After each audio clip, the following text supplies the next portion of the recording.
Israel America के साझा हमले के ईरान के राष्ट्रपति और सुप्रीम लीडर खामेनेई को भी निशाना बनाने की कोशिश की है। इजरायल ने राष्ट्रपति भवन और खामेनेई के ठिकानों पर 7 मिसाइलें दागी। हालांकि ईरान का दावा यह है कि हमले में राष्ट्रपति सुरक्षित हैं और वहीं खामेनेई को भी तेहरान से बाहर सुरक्षित सेफ जोन में शिफ्ट कर दिया गया है। ईरान ने भी इजरायल पर जवाबी हमला शुरू कर दिया है। ईरान ने इजरायल पर 400 से ज्यादा मिसाइलें दाग के पलटवार किया। उत्तरी इजरायल पर ईरान ने टारगेट अटैक किया है और पूरे इजरायल में हवाई हमले के लगातार सायरन बज रहे हैं। इजरायली हमले के बाद से ईरान ने अब तक का ये सबसे घातक हमला करने की धमकी दी। ईरान ने यह कहा था कि जंग इजरायल ने शुरू की है और इसे खत्म हम करेंगे। अमेरिका और इजरायल को हम कुचल देंगे। ईरान पर हमला करने के बाद अमेरिकी राष्ट्रपति ट्रंप ने पहला बयान जारी किया। राष्ट्रपति ट्रंप ने कहा कि ईरान कभी भी परमाणु शक्ति नहीं बन सकता। ईरान परमाणु हथियार बनाने की कोशिश कर रहा था और अमेरिका को निशाना बनाने की कोशिश में था। ईरान के खिलाफ अब हमने बड़ा ऑपरेशन शुरू कर दिया। हमारा लक्ष्य खतरे को खत्म करने का है और हम उनकी नेवी और मिसाइलों को खत्म कर देंगे। ट्रंप ने ईरान को धमकी देते हुए कहा कि खामेनेई की फोर्स हथियार डाले या फिर मौत का सामना करें।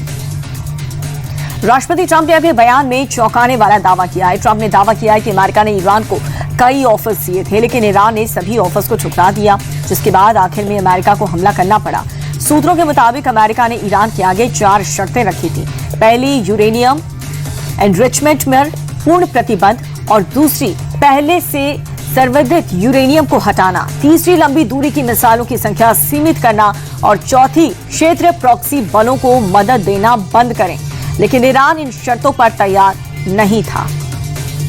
ईरान पर हमला करने के बाद से इजरायली पीएम नेतन्याहू के बयान जारी किया। नेतन्याहू ने कहा कि हम ईरान को परमाणु शक्ति बनने नहीं देने वाले, ईरान को हथियार डालने ही होंगे। हमलों के बाद से अपने पहले वीडियो मैसेज में नेतन्याहू ने तेहरान के शासन बदलने की बात कही। उन्होंने ईरान की जनता से कहा कि जुल्म के बोझ को हटाएं और एक आजाद शांतिपूर्ण ईरान बनाएं। ईरान की मौजूदा सरकार को परमाणु हथियार हासिल करने की इजाजत नहीं दी जानी चाहिए, क्योंकि इससे पूरी दुनिया को खतरा हो सकता है। ईरान पर हमला करने के बाद से इजरायल भी ईरान के पलटवार को लेकर के पूरी तरह से अलर्ट था। इजरायल ने एयर डिफेंस सिस्टम आयरन डोम को एक्टिवेट कर दिया। नेतन्याहू सरकार ने पहले ही पूरे देश में इमरजेंसी घोषित कर दी थी। एडवाइजरी जारी करके लोगों को सुरक्षित स्थानों पर जाने के लिए कह दिया गया था। स्कूल, कॉलेज बंद और सार्वजनिक कार्यक्रम पर भी पाबंदी लगा दी गई। साथ ही सभी उड़ानों को रद्द करके एयर स्पेस भी बंद कर दिया। हमले के बाद से अमेरिका भी काफी अलर्ट मोड में आ चुका है। कतर की अमेरिकी एम्बेसी में अपने सभी कर्मचारियों को सुरक्षित जगह पर रहने के निर्देश दिए। दूतावास ने अपने नागरिकों को भी अगली सूचना तक ऐसा ही करने की सलाह दी है। और वहीं इस पूरे हमले के बाद से पड़ोसी देश भी अलर्ट हो गया। इराक ने भी अपना एयर स्पेस बंद कर दिया है। ईरान पर अमेरिका इजरायल के हमले के बीच से इजरायल स्थित भारतीय दूतावास ने नागरिकों के लिए एडवाइजरी जारी की है। सभी भारतीयों को सावधान और सतर्क रहने के लिए कहा। बेवजह घर से बाहर और गैर जरूरी यात्रा करने से बचने की सलाह दी। जॉर्डन स्थित भारतीय दूतावास ने भी नागरिक के लिए एडवाइजरी जारी की। उधर इजरायली एयर स्पेस बंद करने के लिए एयर इंडिया की दिल्ली से तेल अवीव की फ्लाइट को मुंबई डाइवर्ट कर दिया गया था। प्रधानमंत्री मोदी ने राजस्थान के अजमेर से सर्वाइकल कैंसर की रोकथाम के लिए देशव्यापी मुफ्त HPV टीकाकरण अभियान की शुरुआत की है। अभियान के तहत 14 साल की बच्चियों को मुफ्त टीका लगेगा। टीका लगवाना पूरी तरह से स्वैच्छिक होगा, लेकिन वैक्सीन लगाने के लिए अभिभावक की लिखित मंजूरी जरूरी होगी। प्रधानमंत्री मोदी ने अजमेर से राजस्थान को एक बड़ी सौगात दी है। 16,686 करोड़ के विकास कार्यों का शिलान्यास और उद्घाटन किया।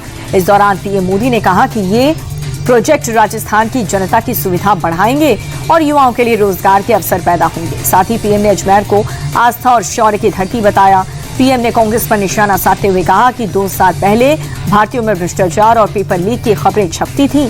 अब राजस्थान में पेपर लीक पर लगाम लगी है। दोषियों पर सख्त कार्रवाई हो रही है। एआई समिट में यूथ कांग्रेस के शॉर्टलिस्ट प्रदर्शन में गिरफ्तार कुबेर मीणा को कोर्ट ने 5 दिन की पुलिस रिमांड पर भेज दिया, जबकि भूदेव शर्मा को 2 दिन की पुलिस हिरासत में भेजा गया है। और ये दोनों ही आरोपियों को पुलिस ने देर रात गिरफ्तार कर लिया। बता दें कि मामले में अब तक कुल 14 आरोपियों की गिरफ्तारी हो चुकी है।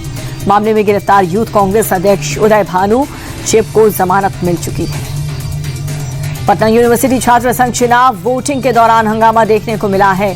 जनशक्ति जनता दल से अध्यक्ष पद के उम्मीदवार रिंकल यादव ने बैलेट पेपर में गलत नाम लिखे जाने पर हंगामा कर दिया और इस दौरान उन्होंने बैलेट पेपर फेंक करके विरोध जताया। उनका कहना यह है कि बैलेट पेपर में रिंकल यादव की जगह रिंकल कुमार लिखा हुआ है, जिसकी वजह से समर्थकों में मतदान को लेकर के कंफ्यूजन हो रहा है। पुलिस के हस्तक्षेप के बाद से ये पूरा मामला शांत हो पाया।